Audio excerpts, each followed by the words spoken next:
about a quarter till. Glad to have you with us. If you are a fan of this guy, you want to check out Oprah's own network. This Sunday night, he'll be on Oprah's Masterclass, 10 p.m. Eastern. Talk about growing up in a small town in Louisiana, being a dad, all this music things. How he sold everything before he moved to Nashville. Pretty interesting story.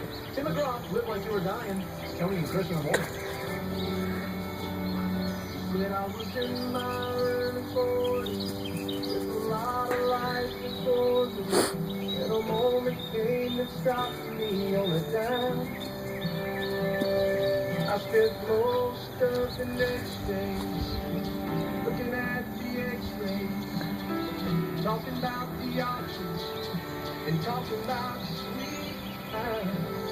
I asked him when it sank in that this might really be the real end. How's it hit when you get that kind of news? Man, what you do?